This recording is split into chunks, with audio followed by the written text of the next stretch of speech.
നമസ്കാരം. ശ്രീനാരായണ ഗുരു open university MA history ക്ലാസ്സുകളിലേക്ക് പ്രിയ വിദ്യാർത്ഥികൾക്ക് സ്വാഗതം.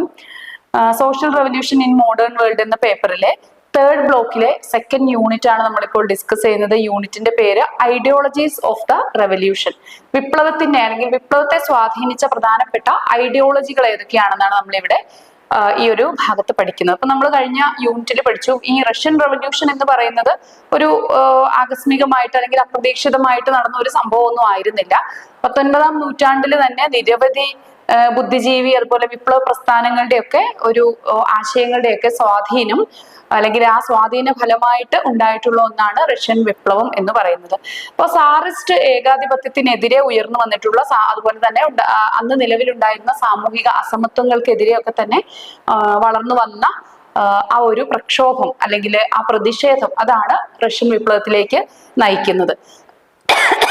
അപ്പോൾ അന്ന് ഈ വിപ്ലവത്തിലേക്ക് നയിച്ച പ്രധാനപ്പെട്ട ചില ആശയങ്ങളുണ്ട്, ഐഡിയോളജീസ്. അതാണ് നമ്മളിപ്പോ പരിശോധിക്കുന്നതിൽ. അതിൽ ഒന്നാമത്തേത് നെറോദിനൈക് എന്ന ഒരു ആശയമാണ്. നെറോദിനൈക്. രണ്ടാമത്തേത് നിഹിലിസം. നിഹിലിസം നമ്മൾ ചെറിയ ക്ലാസ് മുതൽ പഠിക്കുന്നതാണ്.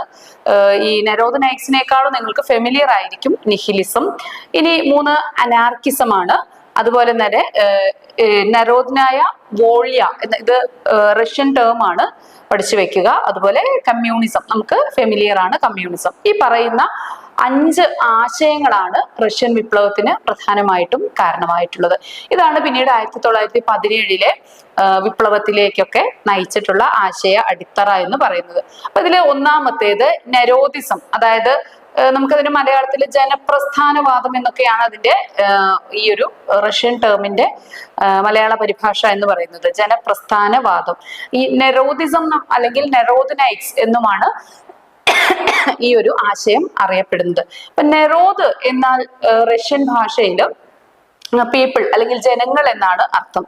അപ്പോൾ റഷ്യൻ കർഷകരെ റഷ്യൻ സൊസൈറ്റിയുടെ ഒരു ഹാർട്ടായിട്ട്, ഹൃദയമായിട്ട് കാണുന്ന ഒരു ആശയം അതായിരുന്നു നെറോദിസം അല്ലെങ്കിൽ നെറോദിനൈക് എന്ന് പറയുന്നത്. ഇവിടെ പാശ്ചാത്യ ക്യാപിറ്റലിസം വേണ്ട എന്ന് ഉറച്ചു വാദിച്ച ഒരു വിഭാഗമായിരുന്നു ഗ്രാമീണ കമ്മ്യൂൺ. അതായത് ഗ്രാമീണ കമ്മ്യൂണുകൾ അറിയപ്പെടുന്നത് മിർ എന്ന പേരിലാണ് അന്നത്തെ ഗ്രാമീണ കമ്മ്യൂണുകൾ അറിയപ്പെട്ടിരുന്നത്. അപ്പോൾ മിറിനെ അടിസ്ഥാനമാക്കിയിട്ടുള്ള ഒരു സാമൂഹ്യവാദം അല്ലെങ്കിൽ അങ്ങനെ ഒരു പ്രഖ്യാപനം നടത്തിയ ഒരു ആശയമായിരുന്നു നെറോദിനൈക്സ് എന്ന് പറയുന്നത്. അലക്സാണ്ടർ ഹേഴ്സണും അതുപോലെ നിക്കോളായ് ഷെർനെസ്കി എന്നീ 2 പ്രമുഖ വ്യക്തിത്വങ്ങളാണ് ഈ നെറോദിനൈക്സിനെ മുന്നോട്ട് നയിച്ചിട്ടുള്ളത് എന്ന് പറയുന്നത്. ഇനി അപ്പൊ ഇതിന്റെ ഒരു പ്രധാന ആശയം നിങ്ങൾ ഓർത്തു വെക്കേണ്ട ഒരു point, going to the people എന്നതായിരുന്നു ഇവരുടെ മുദ്രാവാക്യം. ജനങ്ങളിലേക്ക്, അല്ലെ, ഗോയിങ് ടു ദ പീപ്പിൾ. അപ്പൊ പ്രസ്ഥാനം ബുദ്ധിജീവികളെ ഗ്രാമങ്ങളിലേക്ക് പോയിട്ട് അവിടുത്തെ കർഷകരെ ബോധവൽക്കരിച്ചുകൊണ്ടാണ് ഇവർ ഈ ഒരു പ്രവർത്തനം മുന്നോട്ട് കൊണ്ടുപോയത്. എന്നാൽ ഇവർക്ക് കർഷകരിൽ നിന്നൊരു വേണ്ടത്ര പിന്തുണയൊന്നും ലഭിച്ചില്ല. കാരണം ഇത്തരം ഒരു ആശയത്തിനോട് ഉള്ള ആഭിമുഖ്യം ഉണ്ടാകാനുള്ള ഒരു അവസ്ഥയിലൊന്നും ആയിരുന്നില്ല ജനങ്ങൾ. അവർക്ക് അതിനുള്ള ആ ഒരു അവബോധമൊന്നും അവർക്ക് ഉണ്ടായിരുന്നില്ല. അപ്പൊ അതുകൊണ്ട് തന്നെ ഈ നെറോദിനൈക്ക് വാദം അത്രയൊന്നും ശക്തമായിട്ട് റഷ്യൻ സൊസൈറ്റിയിൽ വന്നിട്ടുണ്ടായിരുന്നില്ല എന്നതാണ് നമുക്ക് മനസ്സിലാക്കാനായിട്ട് സാധിക്കുന്നത്. പക്ഷെ പിന്നീട് എന്താണ് സംഭവിക്കുന്നത്? ഈ നെറോദിനൈക്ക് വിഭാഗം, അതായത് ഇവരുടെ ഈ ഒരു മദർ ടീം പിന്നീട് പല തീവ്രവാദ ഗ്രൂപ്പുകളായിട്ട് വിഘടിക്കുകയാണ് ചെയ്യുന്നത്. ഇനി രണ്ടാമത്തെ ആശയധാര എന്ന് പറയുന്നത് നിഹിലിസമാണ്. നിഹിലിസം ഒരു പഴയ മത, സാമൂഹിക, രാഷ്ട്രീയ മൂല്യങ്ങളെയൊക്കെ പൂർണ്ണമായിട്ട് നിരസിച്ചുകൊണ്ട് ഒരു നോവൽറ്റി, അതായത് ആധുനിക പുതിയ ചില ആശയങ്ങളെ എംബരാസ് ചെയ്യുന്ന ഒന്നായിരുന്നു നിഹിലിസം എന്ന് പറയുന്നത്. അതോറിറ്റി എന്ന ഒരു ആശയത്തെ തന്നെ ഇത് അധികാരം അല്ലെങ്കിൽ പവർ എന്നൊക്കെയുള്ള ഒരു ആശയത്തെ തന്നെ ഇത് നിരാകരിക്കുകയാണ് ചെയ്തത്. വളരെ ശാസ്ത്രീയവും അതുപോലെ യുക്തിവാദപരവുമായിട്ടുള്ള ഒരു സമീപനമായിരുന്നു ഇത്. ഇതിൽ പ്രധാനപ്പെട്ട വ്യക്തിത്വം എന്ന് പറയുന്നത് ദിമിത്രി പിസറേവ് ആണ്. ഈ ദിമിത്രി പിസറേവിന്റെ ഈ ഒരു ആശയം എന്ന് പറയുന്നത് കുറച്ചുകൂടി ഒരു ആധുനികത ഉൾക്കൊള്ളുന്ന ഒന്നായിരുന്നു. നിഹിലിസം അതുകൊണ്ട് തന്നെ യുവജനങ്ങളില് വളരെ ശക്തമായിട്ടുള്ള സ്വാധീനം ചെലുത്തിയ ഒരു ആശയമായിരുന്നു നിഹിലിസം. പരമ്പരാഗത സമൂഹത്തെ തകർക്കുക എന്ന ആശയത്തോട് കൂടിയിട്ട് യുവാക്കള് ഈ ഒരു പ്രസ്ഥാനത്തിൽ അണിചേർന്നു. ഇനി മറ്റൊരു വാദമാണ് അനാർക്കിസം. അനാർക്കിസം എന്ന് പറയുന്നത് രാജ്യത്തിന്റെ സ്റ്റേറ്റിന്റെ അനാവശ്യമായിട്ടുള്ള അടിച്ചമർത്തലിനെതിരെ അല്ലെങ്കിൽ സ്റ്റേറ്റിനെ തന്നെ ഒരു അടിച്ചമർത്തലിനുള്ള ഉപകരണമായി കണ്ടുകൊണ്ടുള്ള ഒരു വിഭാഗമാണ് അനാർക്കിസം. നമുക്കറിയാം എന്താ ഈ അനാർക്കി എന്ന് പറഞ്ഞാൽ അത് അരാജകത്വം എന്നൊക്കെ പറയും അല്ലെ. അതായത് ഒരു കുത്തഴിഞ്ഞ അവസ്ഥ. യഥാർത്ഥത്തില് അനാർക്കി എന്ന് പറയുമ്പോൾ അരാജകത്വം എന്ന് പറയുന്നത് നയിക്കാൻ ആളില്ലാത്ത ഒരു അവസ്ഥ തന്നെയാണ്. അപ്പോൾ ഇങ്ങനെ സർക്കാർ ഇല്ലാത്ത ഒരു സ്വയംഭരണ സമൂഹം എന്ന ലക്ഷ്യമായിരുന്നു അനാർക്കിസ്റ്റുകൾക്ക് ഉണ്ടായിരുന്നത്. അപ്പൊ വ്യക്തി സ്വാതന്ത്ര്യത്തിന് വലിയ പ്രാധാന്യം നൽകി. നമ്മൾ യൂറോപ്യൻ സൊസൈറ്റിയിലെ യൂട്ടിലിറ്റേറിയൻ ആശയങ്ങളെയൊക്കെ നമ്മൾ പഠിച്ചിട്ടുണ്ട് അല്ലെ. ഈ യൂട്ടിലിറ്റേറിയൻ ആശയങ്ങള് പറയുന്നത് പോലെ തന്നെയാണ് ഇവരും വ്യക്തി സ്വാതന്ത്ര്യത്തിന് ഒരു അമിതമായ പ്രാധാന്യം കൊടുക്കുന്ന ആശയമായിരുന്നു. അപ്പൊ അതുകൊണ്ട് തന്നെ ഇവരിലൊക്കെ വീണ്ടും ഉപവിഭാഗങ്ങൾ വരുന്നുണ്ട്. ചെറിയ ആശയ വ്യത്യാസങ്ങൾ ഉണ്ടാകുമ്പോൾ ആ ആശയ വ്യത്യാസത്തിന്റെ അനുകൂലിക്കുന്ന വിഭാഗം മറ്റൊരു കുഞ്ഞു ഗ്രൂപ്പായിട്ട് ഫോം ചെയ്യും. അപ്പൊ ഇത്തരത്തില് ചിലരൊക്കെ സായുധ സമരത്തിന് വേണ്ടിയിട്ട് മുന്നോട്ട് വന്ന വിഭാഗമായിരുന്നു. എന്തായാലും സർ ഭരണത്തെ തകർക്കുന്നതിന് വേണ്ടിയിട്ട് വളരെ ശക്തമായിട്ട് അണിചേരുക എന്നുള്ള ഒരു അടിസ്ഥാന ലക്ഷ്യം ഈ നിഹിലിസ്റ്റ് ഗ്രൂപ്പുകൾക്കൊക്കെ തന്നെ ഉണ്ടായിരുന്നു. ഇനി മറ്റൊന്നാണ് നരോധനായ വോളിയ എന്ന് പറയുന്ന, അതായത് പീപ്പിൾസ് വില്ല്. വോളിയ എന്ന് പറഞ്ഞാൽ വിൽ എന്നാണ് അർത്ഥം. അപ്പൊ ജനങ്ങളുടെ വില്ല് എന്ന ഒരു കക്ഷി രൂപീകരിക്കപ്പെട്ടു 1879 നരോധനായിക് പ്രസ്ഥാനത്തിൽ നിന്ന് തന്നെ രൂപം കൊണ്ടിട്ടുള്ള ഒരു ഉപപ്രസ്ഥാനമായിരുന്നു ഈ വില്ല് എന്നറിയപ്പെടുന്ന പ്രസ്ഥാനം. അപ്പൊ ഇത് സർഭരണത്തിനെ ഒഴിവാക്കാൻ അല്ലെങ്കിൽ സർ ഭരണം ഒഴിവാക്കാൻ വേണ്ടി സർ ചക്രവർത്തിയെ വധിച്ച് നീക്കം ചെയ്യുക എന്നുള്ള വളരെ തീവ്രമായിട്ടുള്ള ഒരു വാദമായിരുന്നു, അല്ലെങ്കിൽ ഒരു ആശയമാണ് ഇവര് മുന്നോട്ട് വെച്ചത്. എന്ന് വെച്ചാൽ ഒരു പൊളിറ്റിക്കൽ ടെററിസം, ഒരു രാഷ്ട്രീയ ഭീകരത മുന്നോട്ട് വെച്ച ഒരു വിഭാഗമായിരുന്നു ഇവർ. ഇനി 1881 സർ അലക്സാണ്ടർ രണ്ടാമനെ ഇവര് വധിക്കുകയും ചെയ്തിട്ടുണ്ട്. അപ്പൊ ഇതിലൂടെ റഷ്യയില് തീവ്രവാദ പ്രസ്ഥാനങ്ങൾ വളരെ ശക്തമായി. റഷ്യ ഒരു അനാർക്കിയിലേക്ക് കൊണ്ടുപോകുന്നതിന് ഈ ഒരു പ്രസ്ഥാനത്തിന് ശക്തമായ പങ്കുണ്ട്. എന്നാൽ സർക്കാർ അടിച്ചമർത്തൽ കൂടുതൽ ശക്തമാക്കുകയാണ് ഈ ഓരോ ഘട്ടത്തിലും ചെയ്യുന്നത്. ഇനി നമ്മൾ ഏറ്റവും അധികം കേട്ടിട്ടുള്ള, ലോകത്ത് തന്നെ ഏറ്റവും അധികം സ്വാധീനം ചെലുത്തിയ ആശയങ്ങളിൽ ഒന്നാണ് കമ്മ്യൂണിസം എന്ന് പറയുന്നത്. ഇപ്പൊ ഒരു വർഗരഹിത സമൂഹം, ഒരു ക്ലാസ്ലെസ് സൊസൈറ്റിക്ക് വേണ്ടിയിട്ടാണ് ഈ കമ്മ്യൂണിസ്റ്റുകൾ നിലകൊണ്ടത്. ഈ സ്വകാര്യ സ്വത്ത് എന്നൊരു കോൺസെപ്റ്റ് തന്നെ ഇവർക്ക് ആവശ്യമില്ല. അതായത് സ്വകാര്യ സ്വത്തിനെ പൂർണ്ണമായിട്ട് നിരോധിക്കുക, ഉൽപാദന മാർഗം അത് സമൂഹത്തിന്റെ ഒരു മൊത്തത്തിലുള്ള ഒരു കളക്റ്റീവ് റെസ്പോൺസിബിലിറ്റി ആക്കി എടുക്കുക, ഒരു പൊതു ഉടമസ്ഥാവകാശം ഉണ്ടാക്കിയെടുക്കുക എന്നതൊക്കെയാണ് ഇവരുടെ ആശയം. ഇതിലെ പ്രധാനപ്പെട്ട ആശയത്തിന്റെ വക്താക്കളെ നമുക്കറിയാം. കാൾ മാർക്സും ഫ്രെഡറിക് ഏംഗൽസും ഒക്കെയാണ് ഇതിന്റെ പ്രധാനപ്പെട്ട വക്താക്കള്. അപ്പൊ റഷ്യയില് ഈ ആശയത്തെ കൂടുതൽ ശക്തമായിട്ട് പിന്തുടർന്നുകൊണ്ട് തന്നെയാണ് റഷ്യയിലെ വികസനം വരുന്നതും അതുപോലെ USSR ഫോം ചെയ്യുന്നതും ഒക്കെ ഈ ഒരു ആശയധാരയെ മുൻനിർത്തിക്കൊണ്ട് തന്നെയാണ്. പിന്നീട് വ്ളാഡിമിർ ലെനിന്റെ നേതൃത്വത്തിൽ മാർക്സിസം റഷ്യൻ സാഹചര്യത്തിൽ പ്രയോഗിക്കുകയാണ് ഉണ്ടായത്. മാർക്സിയൻ ആശയം നമുക്കറിയാം. കാൾ മാർക്സ് ഏത് രാജ്യക്കാരനാണ്? ജർമ്മനി അല്ലെ. അപ്പൊ ജർമ്മനിയുടെ സാഹചര്യങ്ങൾക്ക് ചേർന്ന രീതിയിലാണ് ഇദ്ദേഹം ഈ ഒരു കമ്മ്യൂണിസം ഫോം ചെയ്തിട്ടുള്ളത്. എന്നാൽ ലെനിൻ ചെയ്യുന്നത് റഷ്യൻ സാഹചര്യങ്ങൾക്ക് അനുചിതമാം വിധം അതിനെ പരുവപ്പെടുത്തിയിട്ട് ഉപയോഗിക്കുകയാണ് ലെനിൻ ചെയ്യുന്നത്. അപ്പൊ ബോൾഷെവിക് പാർട്ടി രൂപീകരിക്കുന്നുണ്ട്. പിന്നീട് 1917 ഒക്ടോബർ വിപ്ലവത്തിലൂടെ ഒരു കമ്മ്യൂണിസ്റ്റ് ഭരണകൂടം സ്ഥാപിക്കുന്നതിലേക്കൊക്കെ വരുന്നത്. ശരി, ഇനി റഷ്യയില് മാർക്സിസം പ്രചരിപ്പിച്ച ആദ്യകാല പ്രമുഖ നേതാവാണ് പ്ലെക്കനോവ്, ജോർജി പ്ലെക്കനോവ് അല്ലെ. നമുക്ക് പരിചിതനായ നേതാവാണ്. 1883 സ്വിറ്റ്സർലൻഡിലെ ജനീവയിലാണ് ഇദ്ദേഹം ഈ ഒരു ആശയം രൂപീകരിക്കുന്നത്. അല്ലെങ്കിൽ ഇദ്ദേഹത്തിന്റെ ഒരു പാർട്ടി ഉണ്ട്, ഇമാൻസിപ്പേഷൻ ലേബർ പാർട്ടി. ഫെമിലിയർ ആയിട്ടുള്ള പാർട്ടിയാണ് ഇമാൻസിപ്പേഷൻ ലേബർ പാർട്ടി. ഇതിനെ ലേബർ ഇമാൻസിപ്പേഷൻ ഗ്രൂപ്പ് എന്നറിയപ്പെടുന്നുണ്ട്. നമ്മൾ ഡിഗ്രി കാലഘട്ടത്തിലൊക്കെ പഠിച്ചിട്ടുണ്ടാവുക അതാണ്. ലേബർ ഇമാൻസിപ്പേഷൻ ഗ്രൂപ്പ് എന്ന പേരിലാണ് നമ്മൾ പഠിച്ചിട്ടുള്ളത്.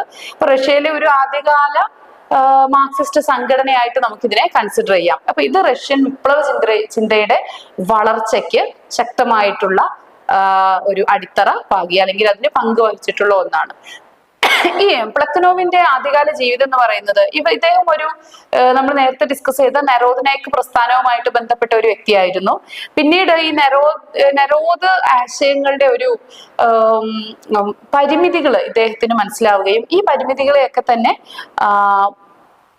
ഒഴിവാക്കുന്ന രീതിയിൽ ഇദ്ദേഹം പ്രവർത്തിക്കുകയാണ്, അല്ലെങ്കിൽ പുതിയ ആശയ സംഹിത രൂപപ്പെടുത്തുകയാണ് പിന്നീട് ചെയ്യുന്നത്. അദ്ദേഹത്തിന്റെ പ്രധാന ആശയം എന്ന് പറയുന്നത് ചരിത്രം വർഗ സമരത്തിലൂടെയാണ് ചരിത്രം മുന്നേറുന്നത്. ഒരു സൈക്ലിക്കൽ പ്രോസസ് ഉണ്ട് അത് ചരിത്രത്തിന്. ഇപ്പൊ ചരിത്രം ഒരു വർഗ സമരങ്ങളിലൂടെയാണ് മുന്നേറുന്നത്. അതായത് ഹിസ്റ്ററി എന്ന് പറയുന്നത് അത് വർഗ സമരങ്ങളുടെ ചരിത്രമാണ് എന്നതായിരുന്നു ഇദ്ദേഹത്തിന്റെ ആശയം. ഇപ്പൊ കർഷകരല്ല, മറിച്ച് തൊഴിലാളി വർഗമാണ്, അതായത് പ്രോലിറ്റേറിയറ്റ്സ് എന്ന പേരാണ് ഇവരതിന് ഉപയോഗിക്കുന്നത്. സോ ഈ പ്രോലിറ്റേറിയറ്റ്സ് ആണ് വിപ്ലവം കൊണ്ടുവരുന്നത്, വിപ്ലവത്തിന്റെ ചാലക ശക്തി എന്ന് ഇവര് വിശ്വസിക്കുന്നു. അപ്പൊ റഷ്യയില് ക്യാപിറ്റലിസം വികസിക്കുമെന്നും അതിനുശേഷം ഒരു സോഷ്യലിസ്റ്റ് റെവല്യൂഷൻ നടക്കുമെന്നും സോഷ്യലിസത്തിന് ശേഷം കമ്മ്യൂണിസം ആശയമായിട്ട് വരുമെന്നും ഒക്കെ ഇദ്ദേഹം വിശ്വസിക്കുന്നു. നമുക്ക് റഷ്യൻ കമ്മ്യൂണിസത്തിന്റെ ഫാദർ ആയിട്ട് ഇദ്ദേഹത്തെ പ്ലക്കനോവിനെ കൺസിഡർ ചെയ്യുന്നു. ഇനി ഇമാൻസിപ്പേഷൻ ലേബർ ഗ്രൂപ്പ് 1883 ജനീവയിൽ രൂപീകരിച്ചിട്ടുള്ള പ്ലക്കനോവിനൊപ്പം തന്നെ നമുക്ക് വേര സലൂസിച്ച് എന്ന ഒരു കമ്പാനിയൻ കൂടി അദ്ദേഹത്തിന് ഇതിനുണ്ടായിരുന്നു. അതുപോലെ തന്നെ പാവൽ ആക്സിൽറോഡ് എന്നീ പ്രമുഖ വ്യക്തിത്വങ്ങളാണ് ഈ ഒരു പാർട്ടി ഇമാൻസിപ്പേഷൻ പാർട്ടി രൂപീകരിക്കുന്നതിന്റെ പിന്നിൽ പ്രവർത്തിച്ചിട്ടുള്ളത്. ഇവരുടെ ലക്ഷ്യം എന്ന് പറയുന്നത് മാർക്സിസം, റഷ്യയിൽ മാർക്സിസം പ്രചരിപ്പിക്കുക, അതുപോലെ തന്നെ ഈ നെറോദിനൈക്ക് ആശയങ്ങളെ അവരാദ്യം ഇതിന്റെ വക്താക്കളായിരുന്നെങ്കിൽ പോലും ഈ ഘട്ടത്തിൽ എത്തിയപ്പോഴത്തേക്ക് ഇവർ ഈ ആശയത്തെ സമ്പൂർണ്ണമായിട്ട് വിമർശിക്കാനായിട്ട് തുടങ്ങി. അതുപോലെ തൊഴിലാളി വർഗത്തെ ഒരു വിപ്ലവത്തിന് സജ്ജരാക്കുക എന്നുള്ളതായിരുന്നു ഇവരുടെ പ്രധാനപ്പെട്ട ലക്ഷ്യങ്ങൾ എന്ന് പറയുന്നത്. അതിനു വേണ്ടിയിട്ട് ഏംഗൽസും മാക്സും ഒക്കെ രചിച്ചിട്ടുള്ള പ്രമുഖ ഗ്രന്ഥങ്ങളുണ്ട്. കമ്മ്യൂണിസ്റ്റ് മാനിഫെസ്റ്റോ, ഡാസ് ക്യാപിറ്റൽ, ഇങ്ങനെയുള്ള ഗ്രന്ഥങ്ങളൊക്കെ ഇവര് റഷ്യൻ ഭാഷയിലേക്ക് വിവർത്തനം ചെയ്യുകയും അതിന്റെ പ്രധാനപ്പെട്ട പോയിന്റ്സ് ഉൾക്കൊള്ളുന്ന പാംലെറ്റ്സ്, അതായത് ലഘുലേഖകൾ തയ്യാറാക്കുകയൊക്കെ ചെയ്തു. അത് പ്രസിദ്ധീകരിച്ച് ജനങ്ങളിലേക്ക് കൂടുതൽ ഈ ആശയങ്ങളെ എത്തിക്കുന്നതിന് വേണ്ട നടപടികളാണ് ഇവര് സ്വീകരിക്കുന്നത്. അപ്പൊ ചുരുക്കി പറഞ്ഞാൽ റഷ്യൻ റവല്യൂഷന് ഒരു ആശയപരമായിട്ടുള്ള അടിത്തറ നൽകുന്നതിൽ വളരെ പ്രധാനപ്പെട്ട പങ്ക് വഹിച്ച ഒരു പാർട്ടിയാണ് അല്ലെങ്കിൽ വ്യക്തിയാണ് പ്ലക്കനോവും അദ്ദേഹത്തിന്റെ കൂട്ടാളികളും. ഇനി ഒരു Russian socialist democratic labour party, അതായത് RSDLP എന്ന ഒരു പാർട്ടി രൂപീകരണത്തിന് ആശയ അടിത്തറ നൽകുന്നത് പ്ലക്കനോവും സംഘവുമാണ്. ഈ നെരോദിസത്തിനോട് വളരെ വിമർശനാത്മകമായ നിലപാടാണ് രണ്ടാം ഘട്ടത്തിൽ ഇവര് സ്വീകരിച്ചത് എന്നതുകൂടി പ്രത്യേകമായിട്ട് ഓർത്തിരിക്കുക. ഇനി ലെനിനോടുള്ള പ്ലക്കനോവിന്റെ ബന്ധം എന്ന് പറയുന്നത് ഈ ഒരു ആശയത്തെ കൂടുതൽ ശക്തമാക്കുന്നതിന്, കൂടുതൽ നേതാക്കളിലേക്കൊക്കെ ഇത് സ്വാധീനം ചെലുത്തുന്നതിനൊക്കെ കാരണമായിട്ടുണ്ട്. ഇത് ഒക്ടോബർ വിപ്ലവത്തിലേക്കൊക്കെ അടുത്തു നിൽക്കുന്ന ഒരു കാരണമായിട്ട് ഇത് വരുന്നു. ഇനി നമ്മൾ നോക്കുന്നത് പ്ലക്കനോവ് റഷ്യൻ മാർക്സിസത്തിന്റെ പിതാവായിട്ടാണ് ഈ ഇമാൻസിപ്പേഷൻ ലേബർ പാർട്ടിയും ഒക്കെ ലേബർ ഗ്രൂപ്പ് ഒക്കെ കണക്കാക്കപ്പെടുന്നതെന്നും കൂടി ഓർത്തിരിക്കുക. ഇനി വളരെ ഇമ്പോർട്ടന്റ് ആയിട്ടുള്ള, നമുക്ക് പരിചിതവുമായിട്ടുള്ള മറ്റൊരു പോയിന്റ് ആണ് ബോൾഷെവിസം ആൻഡ് മെൻഷെവിസം. ബോൾഷെവിസ് ഭൂരിപക്ഷമാണ് അല്ലെ, ഭൂരിപക്ഷം മെജോറിറ്റി, ആൻഡ് മെൻഷെവിക് മൈനോറിറ്റി, ന്യൂനപക്ഷമാണ് മൈനോറിറ്റി. അപ്പൊ 1903 റഷ്യൻ സോഷ്യൽ ഡെമോക്രാറ്റിക് ലേബർ പാർട്ടിയുടെ രണ്ടാം കോൺഗ്രസിൽ ഉണ്ടായ വിഭജനത്തിലൂടെയാണ് ഈ ബോൾഷെവിക് എന്ന ഒരു സംഘവും അതുപോലെ മെൻഷെവിക് എന്ന മറ്റൊരു സംഘവും രൂപം കൊള്ളുന്നത്. ഈ വിഭജനമാണ് പിന്നീട് 1917 റഷ്യൻ വിപ്ലവത്തിലേക്ക് നയിക്കുന്നത്. നമുക്ക് നോക്കാം എന്താണ് ബോൾഷെവിസം. ബോൾഷെവിസം എന്ന് പറഞ്ഞാൽ ഞാൻ പറഞ്ഞല്ലോ മെജോറിറ്റിയാണ്, ഭൂരിപക്ഷമാണ്. ലെനിനാണ് ഇതിന്റെ പ്രധാനപ്പെട്ട വക്താവ്. ഒരു കാരണവശാലും മറന്നു പോകരുത്, വ്ളാഡിമിർ ലെനിനാണ് ബോൾഷെവിക് നേതാവ്. ഇനി ഇതിലെ പ്രധാന ആശയം എന്ന് പറയുന്നത് വളരെ കർശനമായിട്ടുള്ള ആശയധാരയാണ് ഇവര് മുന്നോട്ട് വെക്കുന്നത്. വളരെ കേന്ദ്ര ഘടനയുള്ള ഒരു പാർട്ടി, അതിനെ വിപ്ലവം നയിക്കാൻ പോകുന്ന ഒരു പാർട്ടി, അതിനെ പ്രൊഫഷണൽ റെവല്യൂഷണറീസ് എന്നാണ് പറയപ്പെടുന്നത്. പ്രൊഫഷണൽ ആയിട്ടുള്ള വിപ്ലവകാരികളാണ് അല്ലെ, പ്രൊഫഷണൽ റെവല്യൂഷണറീസ് എന്ന എന്നത് നാടിന്റെ കാലത്തിന്റെ ഒരു ആവശ്യമാണെന്നാണ് ഇവര് വാദിച്ചത്. അപ്പൊ ഇവര് ഡിക്റ്റേറ്റർഷിപ്പ് ഓഫ് പ്രോലിറ്റേറിയറ്റ്സ് എന്ന ഒരു ആശയം, അല്ലെങ്കിൽ തൊഴിലാളി വർഗത്തിന്റെ സർവാധിപത്യം എന്ന ആശയത്തെ ഇവര് മുൻനിർത്തി ഒക്ടോബർ വിപ്ലവം നയിക്കുന്നുണ്ട്. പിന്നീട് ഇതാണ് സോവിയറ്റ് യൂണിയനെ, USSRന്റെ ഫോർമേഷനൊക്കെ അടിത്തറ പാകിയത് ഇവരുടെ ഈ ഒരു പ്രവർത്തനമാണ്. ഇനി നമുക്ക് നോക്കാം മെൻഷവിക്ക് ജൂലിയസ് മാർട്ടോവ് ആണ് മെൻഷവിക്കുകളുടെ നേതാവ് എന്ന് പറയുന്നത്. ഇവരുടെ പ്രധാനപ്പെട്ട ആശയം എന്ന് പറയുന്നത് വളരെ വിപുലമായ അംഗത്വമുള്ള ഒരു ജനാധിപത്യ പാർട്ടി രൂപീകരിക്കുക. അപ്പൊ ആദ്യമായിട്ട് ബൂർഷ്വാസി ജനാധിപത്യ വിപ്ലവം നടക്കണം. പിന്നീട് തൊഴിലാളി പ്രസ്ഥാനം ക്രമേണ കൂടുതൽ ശക്തമാകണം. അതുപോലെ ഒരു മിതവാദ സമീപനം സ്വീകരിച്ചവരും കൂടിയായിരുന്നു മെൻഷവിക്കുകൾ. ഇതിന്റെ പ്രത്യേകത ലിബറൽ പാർട്ടികളുമായിട്ട് സഹകരിച്ച് മുന്നേറുക എന്നുള്ളതായിരുന്നു ഇവരുടെ ആശയം. 1917 ഫെബ്രുവരി വിപ്ലവത്തിന് ശേഷം ഒരു സർക്കാർ രൂപം കൊണ്ടിട്ടുണ്ട് അല്ലെ. ആ സർക്കാരിനെ പിന്തുണച്ചവർ കൂടിയായിരുന്നു മെൻഷവിക്കുകൾ. ഇതിന്റെ ചരിത്ര പ്രാധാന്യം എന്ന് പറയുന്നത് ഈ ബോൾഷെവിക്ക് 1917 അധികാരം പിടിച്ചെടുക്കുകയും പിന്നീട് അതോടുകൂടി തന്നെ മെൻഷവിക്കുകൾ കമ്പാരിറ്റീവ്ലി ദുർബലമായിട്ട് വന്നു. ഈ ബോൾഷെവിക് ആശയമാണ് പിന്നീട് കമ്മ്യൂണിസ്റ്റ് ഭരണത്തിന് തന്നെ അടിത്തറയായിട്ട് മാറുന്നത്. ഈ ബോൾഷെവിസം വളരെ ശക്തമായിട്ടുള്ള ഒരു വിപ്ലവ സമീപനവും മെൻഷവിസം വളരെ മിതവാദപരമായിട്ടുള്ള ഒരു ആശയവുമായിട്ടാണ് വന്നത്. റഷ്യൻ ഈ ഒരു ആശയ വ്യത്യാസമാണ് റഷ്യൻ വിപ്ലവത്തിന്റെ ഗതി നിർണ്ണയിക്കുന്നത്. 1917 ബോൾഷെവിക്കുകളാണ് വിപ്ലവത്തിൽ വിജയിക്കുന്നത്. അവര് റഷ്യയിലെ കമ്മ്യൂണിസ്റ്റ് ഭരണത്തിന് തുടക്കം കുറിക്കുകയും ചെയ്തു. 1905 റഷ്യൻ വിപ്ലവം 1917 മഹാവിപ്ലവത്തിന്റെ ഒരു ഡ്രസ് റിഹേഴ്സൽ ആണെന്ന് കൂടി നമ്മൾ എടുത്തു പറയേണ്ടതായിട്ടുണ്ട്. അപ്പൊ സാർ ഏകാധിപത്യത്തിനെതിരെയുള്ള ശക്തമായിട്ടുള്ള ഒരു അല്ലെങ്കിൽ രാജ്യവ്യാപകമായിട്ടുള്ള ജനങ്ങളുടെ ആദ്യത്തെ ഒരു പോരാട്ടം കൂടിയായിരുന്നു ഇത്. അപ്പൊ ഇതിന്റെ പശ്ചാത്തലം നമ്മൾ മുൻ ക്ലാസ്സുകളിൽ ഡിസ്കസ് ചെയ്തതുപോലെ സാർ ഭരണവും അവരുടെ വളരെ ജനങ്ങൾക്ക് കഷ്ടത ഉണ്ടാക്കുന്ന രീതിയിലുള്ള അവരുടെ സാമ്പത്തിക, സാമൂഹിക, രാഷ്ട്രീയ ഇടപെടലുകളൊക്കെ തന്നെയാണ് ഇതിന് കാരണമായത്. ഇനി നമ്മൾ ബ്ലഡി സൺഡേ എന്ന ഒരു പോയിന്റ് നമ്മൾ കഴിഞ്ഞ ക്ലാസ്സിൽ ഡിസ്കസ് ചെയ്തിരുന്നു. അപ്പൊ ഇവിടെ ബ്ലഡി സൺഡേ അതിന്റെ വർഷവും അതുപോലെ അതിന്റെ ജനുവരി 22 ഡേറ്റ് ഒന്ന് കൃത്യമായിട്ട് നിങ്ങളൊന്ന് ഓർത്തിരിക്കുക. ഒരുപാട് പേര് കൊല്ലപ്പെട്ട ഈ ബ്ലഡി സൺഡേ ആണ് പെട്ടെന്ന് വിപ്ലവത്തിലേക്ക് അല്ലെങ്കിൽ സാർ ചക്രവർത്തിമാരോടുള്ള ആഭിമുഖ്യം ഇല്ലാതാവുന്നതിനും അവരോട് ജനങ്ങൾക്ക് അസംതൃപ്തി ഉണ്ടാക്കുന്നതിനും ഒക്കെ കാരണമാകുന്നത്. ഇനി ഈ ഒക്ടോബർ മാനിഫെസ്റ്റോ 1905 ഒക്ടോബർ മാനിഫെസ്റ്റോ, അതായത് നിക്കോളാസ് രണ്ടാമൻ നടത്തിയ ഒരു പ്രഖ്യാപനമാണ്. ഡ്യൂമ എന്ന ഒരു പാർലമെന്റ് രൂപീകരിക്കപ്പെട്ടു. ആ പാർലമെന്റ് രൂപീകരിക്കുന്ന ഒരു അറിയിപ്പ്, അതായത് ജനങ്ങളുടെ ദീർഘകാലത്തെ അഭിലാഷമാണ് അവർക്കൊരു പാർലമെന്റ് ഉണ്ടാവുക എന്നത്. അപ്പൊ ഈ പാർലമെന്റ് രൂപീകരിക്കാൻ അനുമതി നൽകുന്ന രീതിയിലുള്ള ഒരു പ്രഖ്യാപനമാണ്. പക്ഷെ ഈ പ്രഖ്യാപനം യഥാർത്ഥത്തിൽ നടപ്പിലാക്കുക അല്ലെങ്കിൽ യഥാർത്ഥ അധികാരമുള്ള ഒരു പാർലമെന്റ് ഒന്നും ആയിരുന്നില്ല. പേരിനൊരു പാർലമെന്റ് രൂപീകരിക്കപ്പെട്ടു, പക്ഷെ വളരെ നാമമാത്രമായിട്ടുള്ള അധികാരങ്ങൾ മാത്രമേ ഈ പാർലമെന്റിന് നൽകപ്പെട്ടിരുന്നുള്ളൂ. അപ്പോൾ ജനങ്ങളുടെ യഥാർത്ഥത്തിലുള്ള ഒരു ഡിസ്കണ്ടന്റിനെ തടയാനൊന്നും ഈ ഡ്യൂമ പര്യാപ്തമായിരുന്നില്ല എന്നുകൂടി നമ്മൾ മനസ്സിലാക്കി വെക്കേണ്ടതായിട്ടുണ്ട്. എന്തായാലും ഇതിന്റെ ഫലങ്ങൾ നോക്കാം. സാറിസ്റ്റ് ഭരണത്തിന് ഒരു വലിയ ആഘാതം, ആദ്യഘട്ടത്തിൽ ഒരു ആഘാതം സൃഷ്ടിക്കാൻ ഇത് കാരണമായി. അതുപോലെ തന്നെ തൊഴിലാളി കർഷക ഐക്യം ഇതോടുകൂടി ശക്തമായി. ഈ ഒരു കാലഘട്ടം എന്ന് പറയുന്നത് നമുക്കറിയാം ഫാക്ടറി സിസ്റ്റം ഒക്കെ പ്രബലമാകുന്ന കാലഘട്ടമാണ്. അപ്പൊ അതിന് മുൻപുള്ള കാലഘട്ടത്തിൽ ആരുണ്ട്? തൊഴിലാളികളുണ്ട്. അപ്പൊ ഈ ഒരു കർഷകരുണ്ട്. അപ്പൊ തൊഴിലാളികളും കർഷകരും തമ്മിലുള്ള ഐക്യം ശക്തമാകുന്നത് ഈ ഒരു പീരീഡിലാണ്. 1917 വിപ്ലവത്തിന് അടിത്തറയായിട്ട് ഈ ഒരു ഐക്യം പ്രവർത്തിക്കുന്നുണ്ട് പിന്നീട്. അപ്പൊ അതുകൊണ്ടാണ് അത് ഇമ്പോർട്ടന്റ് ആയിട്ട് നമ്മൾ ഡിസ്കസ് ചെയ്യപ്പെടേണ്ട പോയിന്റ് ആയിട്ട് മാറുന്നത്. ഇനി ഒക്ടോബർ റെവല്യൂഷൻ ആണ് 1917 ഒക്ടോബർ റെവല്യൂഷൻ. അതായത് റഷ്യൻ ചരിത്രത്തിലെ ഏറ്റവും നിർണായകമായിട്ടുള്ള ഒരു ഘട്ടമാണ്, അല്ലെങ്കിൽ ഒരു വിപ്ലവമാണ് ഒക്ടോബർ വിപ്ലവം എന്ന് പറയുന്നത്. ഈ ഫെബ്രുവരി വിപ്ലവം നമ്മൾ ഓൾറെഡി ഡിസ്കസ് ചെയ്ത് കഴിഞ്ഞു. അപ്പൊ ഫെബ്രുവരി വിപ്ലവത്തിന് ശേഷം രൂപം കൊണ്ടിട്ടുള്ള ഒരു താൽക്കാലിക സർക്കാരിനെ ബോൾഷെവിക്കുകൾ സർക്കാരിനെ പിരിച്ചുവിട്ടുകൊണ്ട് ബോൾഷെവിക്കുകൾ അവിടെ അധികാരം സ്ഥാപിക്കുകയാണ് ഈ ഘട്ടത്തിൽ ചെയ്യുന്നത്, അതായത് ഒക്ടോബർ വിപ്ലവത്തിൽ ചെയ്യുന്നത്. അപ്പൊ ഇതിന് നേതൃത്വം നൽകിയത് ലെനിനാണ്. നമ്മൾ ഓൾറെഡി ഓൾറെഡി പറഞ്ഞു കഴിഞ്ഞു, ലെനിനാണ്. അപ്പൊ ഇത് ലോകത്തിലെ ആദ്യത്തെ ഒരു കമ്മ്യൂണിസ്റ്റ് രാഷ്ട്രീയ സോവിയറ്റ് യൂണിയന്റെ കമ്മ്യൂണിസ്റ്റ് രാഷ്ട്രീയ ആശയമായിട്ടുള്ള സോവിയറ്റ് യൂണിയന്റെ രൂപീകരണത്തിന് കാരണമാകുന്നു. അപ്പോ ഈ ഫെബ്രുവരി വിപ്ലവം, നിക്കോളാസ് രണ്ടാമൻ ഈ വിപ്ലവത്തെ തുടർന്ന് അദ്ദേഹം രാജിവെക്കുന്നത് സ്വമേധയാ രാജിവെക്കുന്നതൊന്നുമല്ല, അദ്ദേഹത്തെ വധിക്കും എന്നുള്ള കണ്ടീഷനിൽ വെച്ചിട്ടാണ് അദ്ദേഹം എന്ത് ചെയ്യുന്നത്, രാജിവെച്ച് പിന്മാറുന്നത്.